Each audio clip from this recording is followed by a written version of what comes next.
Hi friends, welcome to our channel Amma recipes. இன்றைக்கி நம்ம சேனலில் 2 சைடிஷ் ரெசிபி தான் பார்க்க போகிறோம்.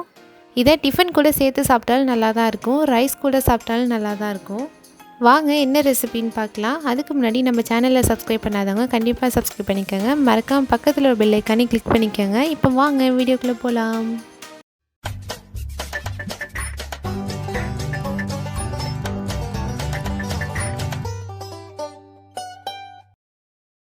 ஃபஸ்ட்டு ரொம்ப ஹெல்த்தியான பிரண்டை துவையல் தான் பார்க்க போகிறோம்.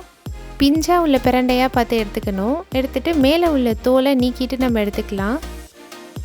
பிரண்டை எப்போதும் க்ளீன் பண்ணும்போது கை ரொம்ப அரிக்கும், அதுக்காக க்ளவுஸ் ஏதாவது போட்டுக்கலாம். அப்படி இல்லைன்னா நல்லெண்ணெய் கையில் தேய்ச்சிக்கிட்டோம்னா அரிப்பு ரொம்ப இருக்காது. பிஞ்சாக இருக்கிறதுனால ரொம்ப டீப்பாக க்ளீன் பண்ணணும் அப்படின்னு அவசியம் இல்லை. மேலே அந்த நார் மாதிரி வரும், அந்த நார் எடுத்துகிட்டு மேலே டார்க் க்ரீன் மாதிரி இருக்குல்ல, அந்த தோல் மட்டும் எடுத்துட்டோம்னா கரெக்டாக இருக்கும். இதே மாதிரியே எல்லாத்தையும் தோல் எடுத்துகிட்டு ஒரு டைம் வாஷ் பண்ணி வச்சுக்கலாம்.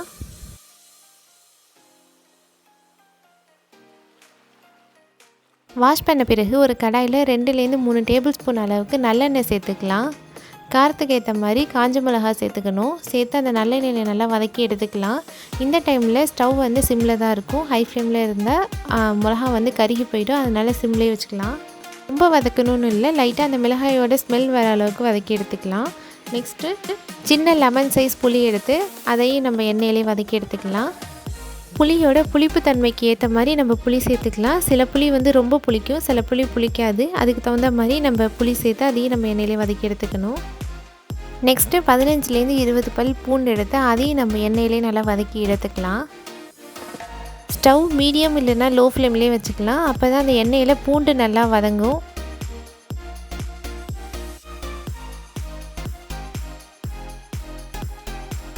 நெக்ஸ்ட்டு ஒரு கைப்பிடி அளவுக்கு சின்ன வெங்காயம் எடுத்துக்கலாம். அதையும் சேர்த்து நம்ம எண்ணெயிலே வதக்கி எடுத்துக்கணும். வெங்காயம் எந்த அளவுக்கு நல்லா வதங்குதோ அந்த அளவுக்கு டேஸ்ட்டும் நல்லாயிருக்கும். அதனால் மீடியம் ஃப்ளேமில் வச்சு நல்லா வதக்கி எடுத்துக்கலாம்.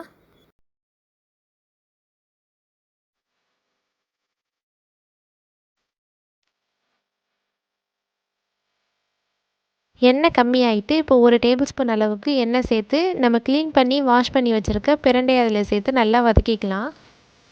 பிரண்டையோட கலர் சேஞ்ச் ஆகிற அளவுக்கு நம்ம வதக்கி எடுத்துக்கணும்.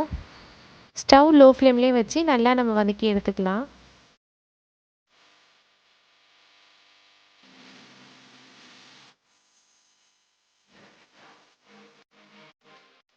கலர் சேஞ்ச் ஆகிற அளவுக்கு வதக்கியாச்சு. இப்போ இதை நல்லா ஆற விட்டுடலாம்.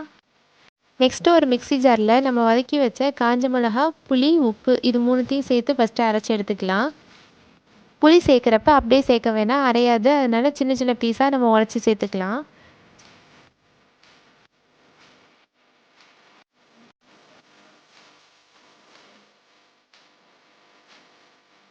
இப்போ மிளகா, புளி 2யுமே அரைச்சாச்சு. நெக்ஸ்ட்டு பூண்டு, வெங்காயம், நம்ம வதக்கி வச்ச பிரண்டை இது 3த்தையும் சேர்த்து அரைச்சிக்கலாம். ஃபஸ்ட்டு தண்ணி ஊற்றாமல் அரைச்சிக்கலாம். அப்படி தேவைப்பட்டால் லைட்டாக தண்ணி ஊற்றி அரைச்சிக்கணும்.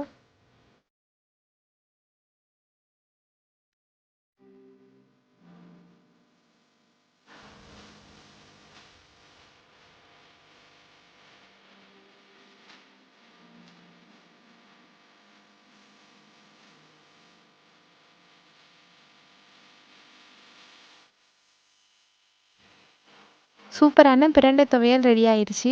இது எல்லா ரைஸ்க்குமே மேட்ச் ஆகும். இட்லி, தோசை இதுக்குமே நல்லாயிருக்கும். ட்ரை பண்ணி பாருங்கள். நெக்ஸ்ட்டு இட்லி தோசைக்கு ஏற்ற மாதிரி ரொம்பவே டிஃப்ரெண்ட்டான முள்ளங்கி சட்னி தான் இப்போ நம்ம செய்ய போகிறோம். பெரிய முள்ளங்கி ஒன்று எடுத்திருக்கேன். இந்த ஒரு முள்ளங்கி போதும், 2லேருந்து 3 பேர் அளவுக்கு நம்ம சாப்பிட்லாம். சின்னதாக இருந்தால் 2 எடுத்துக்கோங்க, பெருசாக இருந்தால் 1 எடுத்துக்கோங்க. இதை தோல் சீவிட்டு இப்போ கழுவி எடுத்துகிட்டு வந்துடலாம்.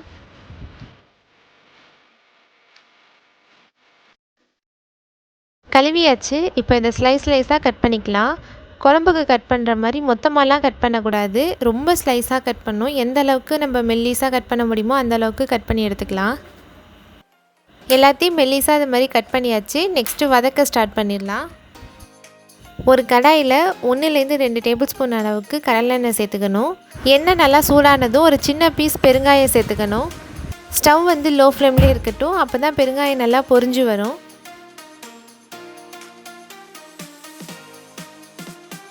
பெருங்காயம் நல்லா பொரிஞ்சிருச்சு. இப்போ காரத்துக்கு ஏற்ற மாதிரி வரமிளகாய் சேர்த்து எண்ணெயிலே வதக்கிக்கலாம். நான் ஃபஸ்ட்டே சொன்ன மாதிரி தான், மிளகாய் ரொம்ப வதங்க வேணாம், லைட்டாக அந்த ஸ்மெல் வந்தாலே போதும். மிளகாய் வதங்கிருச்சு. நெக்ஸ்ட்டு சின்ன நெல்லிக்காய் சைஸ்க்கு புளி எடுத்துக்கலாம். புளியோட டேஸ்ட்டு மைல்டாக தான் தெரியணும், அதனால தான் கொஞ்சமாக எடுத்துக்க சொல்கிறேன். இது இப்போ நல்லா எண்ணெயிலே போட்டு பொரிச்சு எடுத்துக்கலாம்.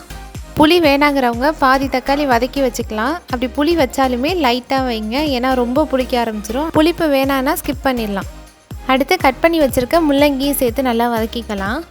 முள்ளங்கி வதங்குறப்ப பொன்னிறமாக வதக்கிக்கணும். அதிகமாக வதக்கினாலும் கசப்புத்தன்மை வந்துடும், கம்மியாகவும் வதக்கினாலும் கசப்புத்தன்மை வந்துடும்.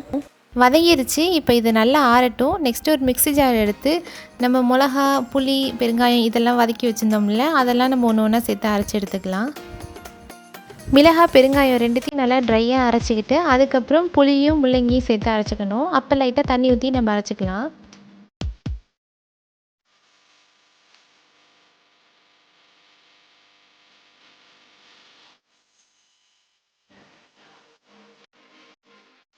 முள்ளங்கி சேர்த்து அரைச்சி எடுத்தாச்சு. இந்த சட்னியை பொறுத்த வரைக்கும் ரொம்ப தண்ணியாக இருக்கக்கூடாது, ஒரு திக்கான கன்சிஸ்டன்சியில் இருந்தால் தான் நம்ம தொட்டு சாப்பிட்றதுக்கு டேஸ்ட்டாக இருக்கும். இப்போ இந்த சட்னிக்கு கடுகு கருவேப்பிலை போட்டு ஒரு தாளிப்பு கொடுத்துடலாம்.